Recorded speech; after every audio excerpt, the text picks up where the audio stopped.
ഒരാളെ മനസ്സിലുള്ള ചീത്ത ചിന്തകൾ, ഒരാളെ ജീവിതത്തിൽ കഴിഞ്ഞ ചീത്ത സ്വഭാവങ്ങൾ, ഇതൊന്നും അറിയുന്നത് ഗുണമില്ല. മറ്റൊരാൾ ചെയ്തൊരു ഹറാമ് നാം അറിയാതെ ഗുണമില്ല.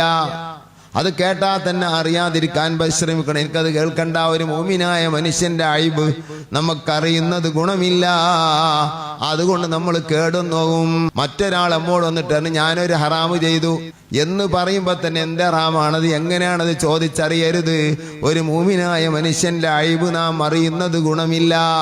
അതുകൊണ്ട് നമുക്ക് നഷ്ടമാണ്. അള്ളാഹു അയാൾക്ക് പുറത്തു കൊടുത്തിട്ടുണ്ടാകും, നമ്മളെ മനസ്സിൽ നിന്ന് അത് പോകും ചെയ്യൂല. വലിയ അപകടമല്ലേ? ഒരാൾ അയ്ബ് കേൾക്കുമ്പോൾ അതിനെപ്പറ്റി ചിക്കിക്കുത്തി അന്വേഷിക്കുകയാണ്. എവിടുന്നാണ് അത്, എന്താണത്, എങ്ങനെയാണത് അന്വേഷിക്കാണ്. കടുത്ത ഹറാമാണത്. മൻ സതറ അയ്ബ അഖീഹി സതറല്ലാഹു അയ്ബഹു യൗമൽ ഖിയാമ. നബിയുനാ റസൂലുള്ളാഹി. ഒരാൾ അയ്ബ് അറിഞ്ഞാല് ഉടനെ അത് മറച്ചു വെക്കുക. അങ്ങനെ ചെയ്താൽ അതിനുള്ള ഓഫർ എന്താണ്? മുത്തുനബി പറയുന്നു, അതിന് കിട്ടുന്ന വാഗ്ദാനം, മുത്ത് റസൂൽ പറഞ്ഞു, അള്ളാഹു നിന്റെ അയ്ബിനെ ആഖിറത്തിൽ മറച്ചു വെക്കും. ഇത്ര നല്ല ഗുണമുള്ള അമലുണ്ടോ? എന്നാ കേട്ടാ മതി, മുഴുവൻ പരസ്യമാക്കിയ നമ്മളാണോ മുഅ്മിനീങ്ങൾ?